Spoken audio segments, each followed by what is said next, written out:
Assalamu alaikum. This is Dr. Mannan Azhar, and I'm a dental surgeon in Lahore. I'm practicing in Model Town and in Valencia.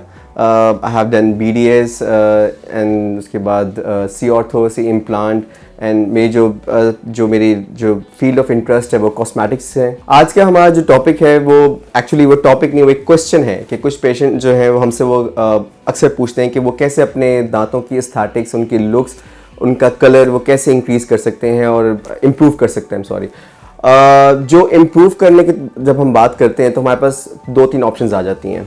Number 1, हम सबसे पहले तो अगर patient ने कभी cleaning नहीं करवाई, मतलब if it's his or her first visit with the dentist, so हम उसमें फिर स्केलिंग करते हैं, पॉलिशिंग करते हैं ताकि वो उसका जो स्टेन्स हैं और जो ऊपर जो प्लैक एंड कैल्कुलस है उसको रिमूव किया जाए। लेकिन फॉर एग्जांपल अगर पेशेंट ने रेगुलर एक वेल हाइजीनिक पेशेंट है और वेल मेंटेन्ड है और वो अपने रेगुलर चेकअप भी करवाता रहता है और कोई प्लाक और स्टेन्स नहीं है इसके दांतों में, तो हमारे पास हम एक और अगले स्टेप पे चले जाते हैं जिसमें होता है टीथ वाइटनिंग। टीथ वाइटनिंग जो प्रोसीजर है उसमें हम दांतों का कलर इम्प्रूव कर देते हैं। अक्सर पेशेंट्स कंफ्यूज होकर हमारे पास आते हैं कि जी मैं दांतों को सफ़ेद करवाना चाहता हूं, और वो सोचते हैं कि स्केलिंग एंड पॉलिशिंग से दांतों का कलर इम्प्रूव हो जाता है। हालांकि ऐसा कुछ नहीं होता। स्केलिंग एंड पॉलिशिंग का पर्पज़ ये होता है, ये हमारे एक रूटीन डेंटल हाइजीन का एक पार्ट है स्केलिंग एंड पॉलिशिंग, जिसमें दांतों के सिर्फ प्लाक और स्टेन्स रिमूव किए जाते हैं। दांत का कलर इम्प्रूव नहीं किया जाता या उसका शेड बेहतर नहीं किया जाता। तो कभी भी आपने इस वीडियो का मकसद ये है कि आप सबसे पहले तो कभी भी इस बात को कंफ्यूज ना हो इस बात से कि स्केलिंग एंड पॉलिशिंग से दांत वाइट हो जाते हैं। This is all misconception. Number 1। Number 2, जो टीथ वाइटनिंग है उसके बारे में लोगों के मिसकंसेप्शंस हैं कि जी कि वो दांत उससे कमज़ोर हो जाते हैं, और इसका प्रोसीजर के बारे में भी काफ़ी कंसर्न्स होते हैं। हम इसके बारे में भी बात करेंगे। और जो तीसरा हमारे पास टॉपिक है जिसमें होता है कि फॉर एग्जांपल अगर कुछ पेशेंट्स हैं जिनका वाइटनिंग से भी असर नहीं आएगा उन पे, और जो उनकी जो there is a condition called fluorosis, जिसमें होता है कि जब बच्चा अपनी मदर के पास होता है तो फिर उस डेवलपमेंट के वक्त अगर मदर जो है जो पानी पीती हैं उनमें फ्लोराइड कंटेंट ज़्यादा हो, सो जो डेवलपिंग किड होता है उसके अंदर दांतों में फ्लोराइड कंटेंट ज़्यादा आ जाता है, जिसकी वजह से दांत पीले और उनका मुख्तलिफ रंग हो जाते हैं। आपको पिक्चर्स भी साथ दिखा रहे होंगे। So this is called fluorosis. कुछ केसेस में जिसमें हम फ्लोरोसिस की जो सिचुएशन होती है जिसमें वाइटनिंग का असर नहीं होता, फिर हम उसमें एक और स्टेप पे जाते हैं। दिस इज़ कॉल्ड विनियर्स, और विनियर्स की भी कुछ इकसाम होती हैं। हम सबसे पहले स्टार्ट करेंगे स्केलिंग एंड पॉलिशिंग से। स्केलिंग एंड पॉलिशिंग क्या है? स्केलिंग हमें एवरी 6 मंथ्स करवानी चाहिए। अगर नहीं करवाएं तो हम एटलीस्ट हम चेक करवाएं डेंटिस्ट को जाके कि हमें ज़रूरत है या नहीं। डेंटिस्ट आपको गाइड करेगा जी आपको ज़रूरत है या आपको ज़रूरत नहीं है। वो फिर क्लीन कर देगा, या फिर आपकी अगर आपको सब ठीक होगा तो कहेगा जी आप नेक्स्ट अपॉइंटमेंट आएगा 6 मंथ्स के बाद, हम तब आपकी करेंगे। So it's a routine procedure.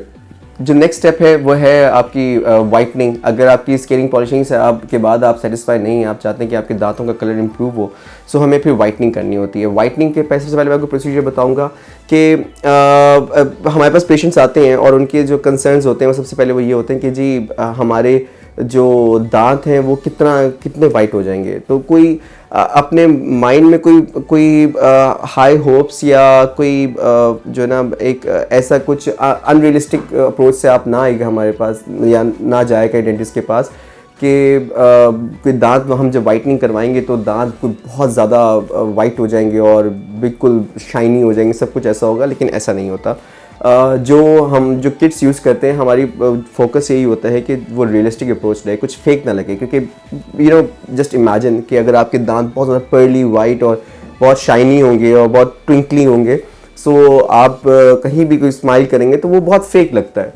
तो जो भी वाइटनिंग प्रोसीजर्स होते हैं वो रियलिस्टिक अप्रोच से होते हैं, अनरियलिस्टिकली नहीं किए जाते हैं। लेकिन अगर कोई पेशेंट रिक्वेस्ट करे कि जी मुझे बहुत ज़्यादा पर्ली वाइट चाहिए और मुझे ऐसे दांत चाहिए जो कि मतलब फेक लगे, तो कोई मसला नहीं है। So we can do that as well, but personally I wouldn't like doing it. So ये पेशेंट का कंसर्न है ये। फर्स्ट ऑफ ऑल हम क्या करते हैं कि हम सबसे पहले डिस्कस करते हैं कि टाइप्स ऑफ वाइटनिंग क्या हैं। There are like 3 types of whitenings. Number 1 home based, number 2 in office, number 3 जो आप टूथपेस्ट वगैरह यूज़ करते हैं। Since it's a brief video, हम सिर्फ आपको जनरली एक आपको थोड़ा सा आइडिया देंगे कि ये क्या क्या प्रोसीजर्स हैं, उनका क्या क्या अफेक्ट होता है। जो वाइटनिंग होती है उसमें दांत का हम कलर इम्प्रूव करते हैं। स्केलिंग पॉलिशिंग में हम जो है सिर्फ दांतों को साफ़ करते हैं।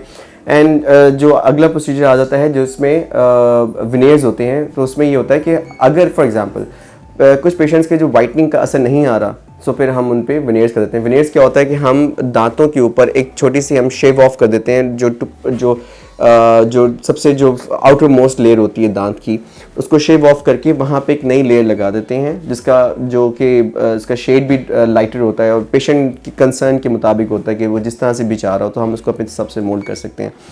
It's a very sophisticated procedure और बहुत अच्छे रिजल्ट्स आते हैं। इन तीनों की ही प्रोसीजर्स के भी अपनी अपनी नौयत के बहुत अच्छे रिजल्ट्स होते हैं और हम इन सब की इंडिविजुअली की चीज़ के ऊपर हम एक डिटेल्ड वीडियोस भी बनाएंगे और आपके साथ वो शेयर करेंगे और इंशाल्लाह आपके लिए भी बहुत इन्फॉर्मेटिव होंगी। If you are interested in cosmetic procedures, learning them or studying them or getting them done, you can always keep following us and you'll see those videos. If you still have any question and if you want to ask anything to me, or you can contact us through InstaCare.